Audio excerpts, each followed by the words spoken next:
militares praticados por 8 policiais militares, que nós vamos passar a referir aos senhores.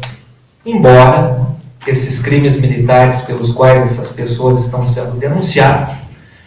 não foram os fatores determinantes para o acontecimento verificado naquela oportunidade. Eles, apesar de serem crimes militares, como tal tipificados no Código Penal Militar Brasileiro, não são fatores determinantes para a ocorrência do fogo e para a morte daquelas pessoas naquela trágica noite.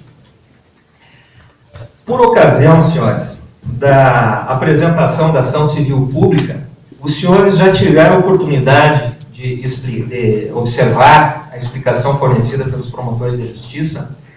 a respeito da legislação no âmbito do Estado do Rio Grande do Sul, que define as modalidades, as espécies, os tipos de planos de proteção contra incêndio que nós devemos ter no Estado, os planos de prevenção e proteção contra incêndio, os chamados PPCI. E por aquela explanação, e nesse momento nós também estamos endossando essas conclusões, no âmbito da nossa legislação, nós temos duas modalidades de PPCI. Nós temos o chamado PPCI completo, regulamentado pela portaria número 64 do Estado-Maior da Brigada Militar, e nós temos um plano simplificado de prevenção e proteção contra incêndio, PSPCI, que veio regulado, veio definido na portaria número 38 da Brigada Militar. Então nós temos esses dois tipos de planos de prevenção contra incêndio. A portaria 64, quando estabelece o plano completo, ela elenca uma série de requisitos que deve ser observado pelo empreendedor, pela pessoa que busca o Corpo de Bombeiros e vai requerer a expedição do alvará. Uma série de documentações essa pessoa deverá então apresentar ao Corpo de Bombeiros, e essa documentação está regulamentada então nessa portaria número 64. A título de exemplo, aqui no artigo 4º, parágrafo 4º, nós temos, no parágrafo 2º, melhor dizendo, nós temos a necessidade de memorial descritivo, prédios, extintores, instalações hidráulicas, etc. Nós temos a necessidade de apresentação de plantas baixas, nós temos a necessidade de um projeto, em última análise, firmado por um engenheiro, por um arquiteto, com a devida anotação de responsabilidade técnica. E, por outro lado, o plano de prevenção simplificado, regulamentado na portaria número 138, como o próprio nome já diz, um plano mais simplificado, onde é dispensada a exigência de uma série de requisitos em situações mais simples, vamos assim dizer, naqueles prédios com uma área total edificada de até 750 metros quadrados, classe de risco de incêndio pequeno ou médio, com até 3 pavimentos, etc. Nessas situações, há uma simplificação do procedimento a ponto de serem dispensados esses memoriais e essas plantas, bastando apenas a apresentação de cópias. O que ocorre? Onde os crimes militares estão relacionados? A partir de novembro de 2007, no âmbito do 4º CRB de Santa Maria, por deliberação dos oficiais que ali atuavam, foi implementada uma ferramenta de gestão chamada SIGPI, Sistema Integrado de Gestão e Prevenção contra Incêndios.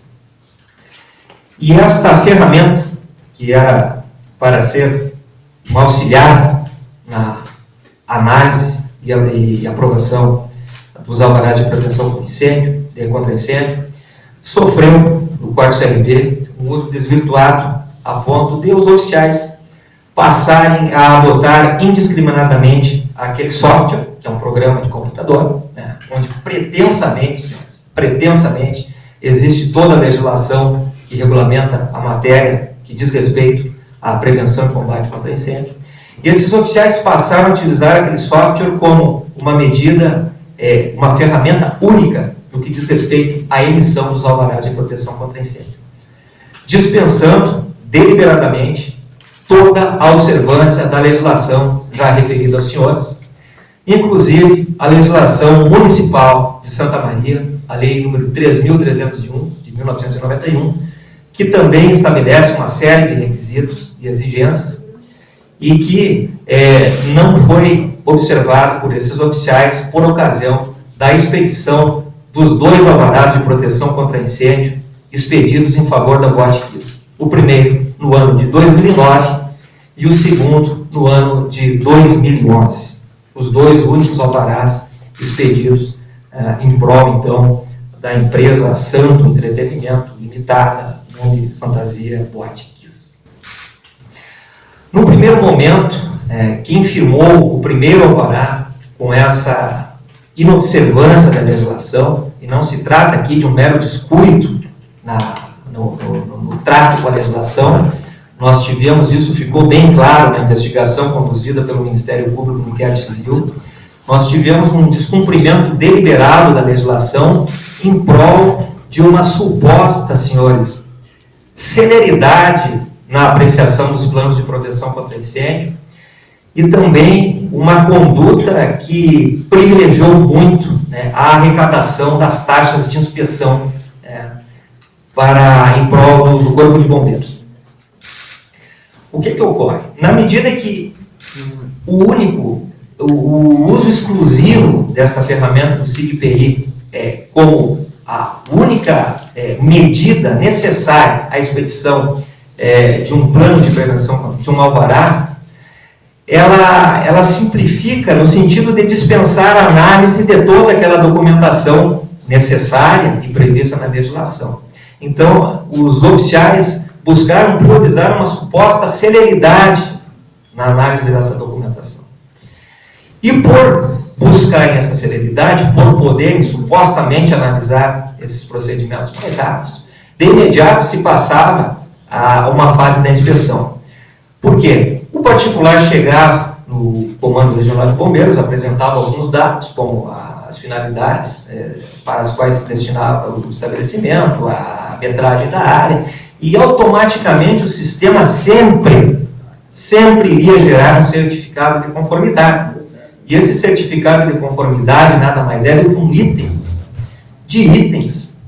que deveriam constar naquele estabelecimento a título de plano de prevenção contra incêndio. Na medida que houve, então, essa suposta celeridade nesse momento, privilegiou-se, então, a inspeção pelos bombeiros naquela ocasião, porque esse certificado sempre iria ser emitido. E para que houvesse essa inspeção, evidentemente, haveria necessidade do recolhimento de taxas. Então, identificamos uma suposta celeridade e um aumento expressivo na arrecadação das taxas de inspeção, em detrimento, senhores, da segurança dos estabelecimentos e da observância que deveria ter ocorrido no que diz respeito à legislação que vigorava e ainda vigora em todo o estado do Rio Grande do Sul, no que diz respeito aos planos de prevenção contra incêndio. Como o primeiro alvará foi concedido no ano de 2009, este alvará foi firmado, então, pelo Major Daniel da Silva Adriano,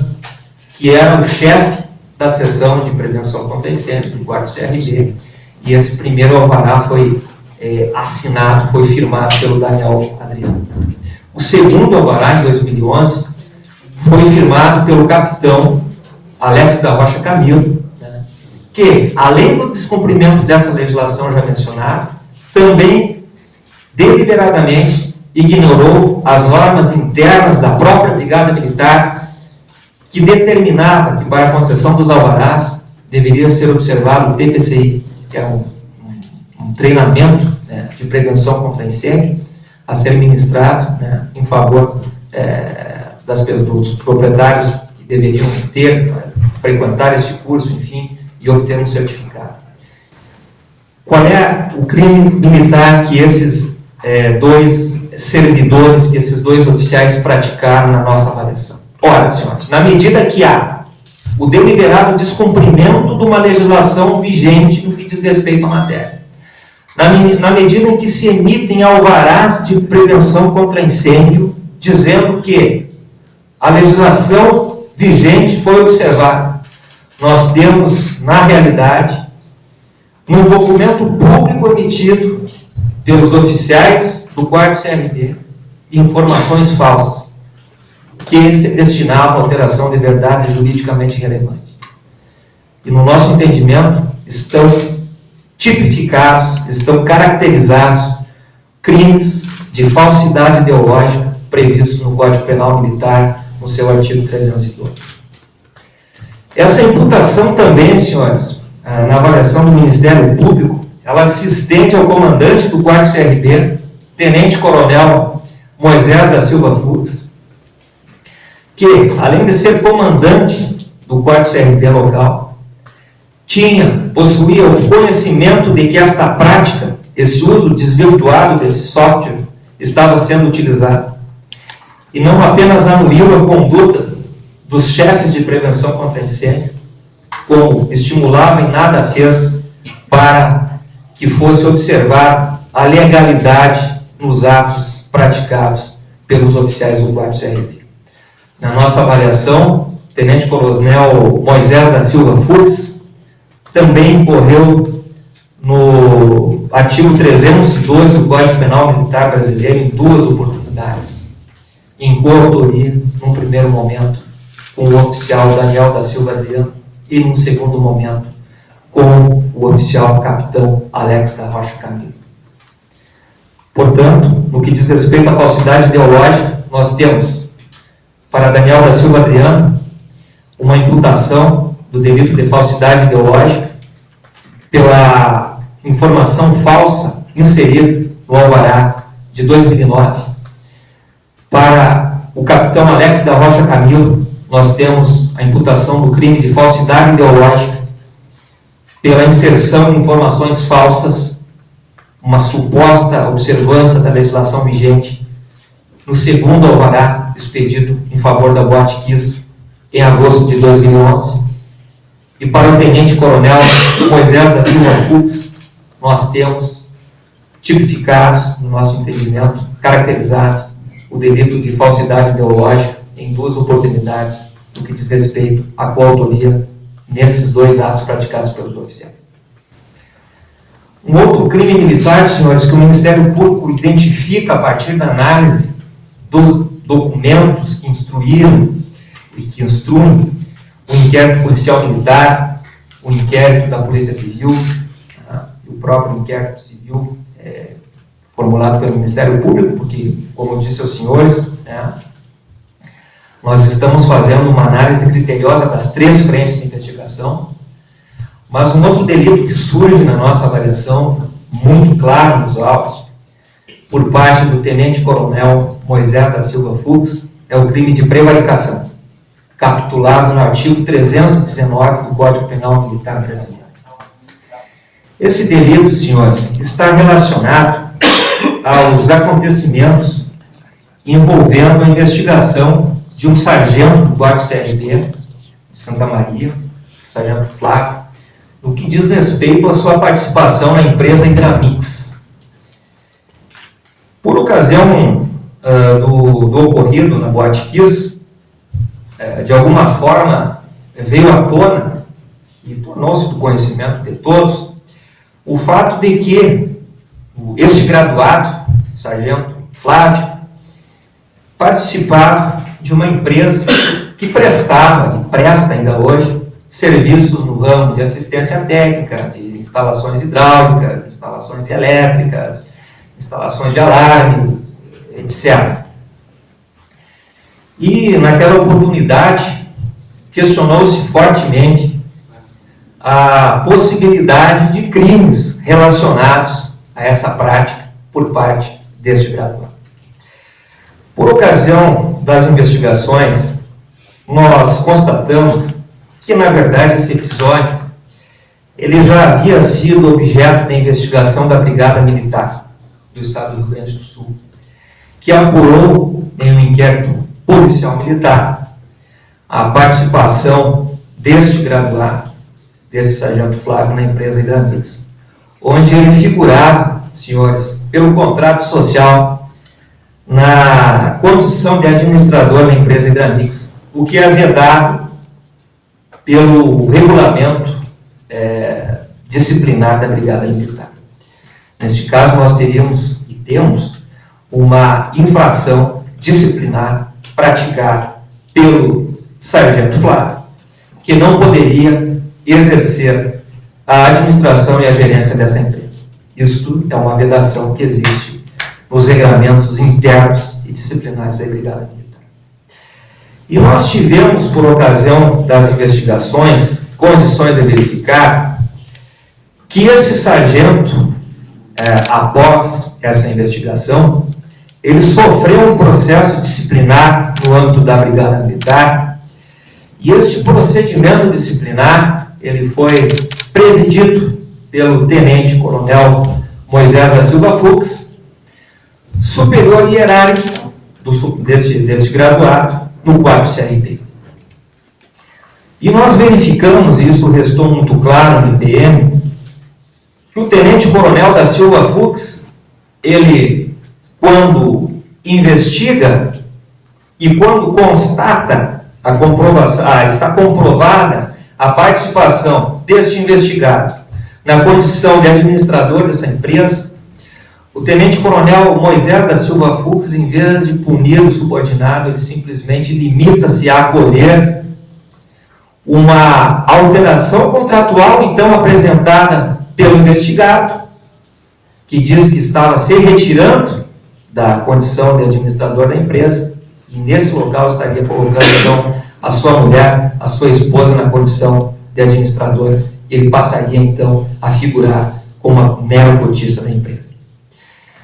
Só que, assim fazendo, o Tenente-Coronel Moisés Fux, ele desconsidera todo aquele período em que este graduado participou da empresa na condição de administrador e deixa, então, de responsabilizar o graduado. E no âmbito da Brigada Militar,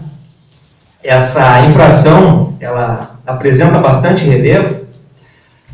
a ponto de o inquérito policial militar que investigou os episódios envolvendo a Boate Kiss, na conclusão desse inquérito, a sugestão do encarregado, que foi acolhido pelo Comando-Geral da Brigada Militar, foi encaminhar este graduado, Sargento Flávio, a Conselho de Disciplina, a ponto de se tentar promover até mesmo a exclusão deste graduado dos quadros da Brigada Militar. E na época, o Tenente-Coronel Moisés da Silva Fux, por benevolência, por camaradagem, simplesmente limitou-se a acolher aquela justificativa do Sargento Flávio, que disse que não sabia, que não podia participar, que não podia ser o administrador. E mesmo comprovada essa situação, o Tenente-Coronel acaba por simplesmente justificar a conduta e deixar de aplicar qualquer sanção. Mas, nos autos ficou evidenciado que mesmo após aquela alteração contratual, onde a esposa do Sargento Flávio passa a figurar na condição de administradora da empresa, mesmo depois daquela alteração contratual que serviu para o Tenente-Coronel Moisés Fux justificar a conduta, ainda assim aportou ao 4º CRB procuração desta pessoa, do Sargento Flávio, na condição de administrador da empresa Ibramix, onde ele apresentava uma procuração a contadores, ali ficou claro nos autos, datada do dia 20 de março de 2002, mesmo depois dessa alteração contratual. No próprio 4º CRB, ele ainda apresentou documentos onde ainda ele afirmava na condição de administrador, deve administrar essa empresa até hoje. Então, senhores, na nossa avaliação, o Tenente-Coronel Moisés da Silva Fux, ele incorreu nas sanções do artigo 319 do Código Penal Militar, crime de prevaricação. Quanto à conduta do Sargento Flávio, nós não detectamos aí a presença de crime militar, porque esta atividade dele na iniciativa privada, embora haja uma incompatibilidade com o serviço na Brigada Militar, ela não constitui um crime militar. Por quê? Porque não está tipificado no Código Penal Militar. Em relação a esse fato, eu observo que o Comando-Geral da Brigada Militar já manifestou-se no sentido de ser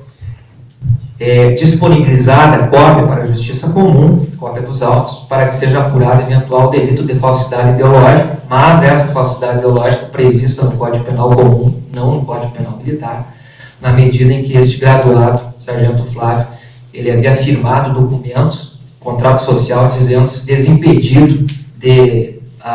exercer a gerência da empresa quando havia vedação legal. Então, esse fato ele será, a seu tempo, apurado na Justiça Comum. Além disso, também tenho conhecimento, né,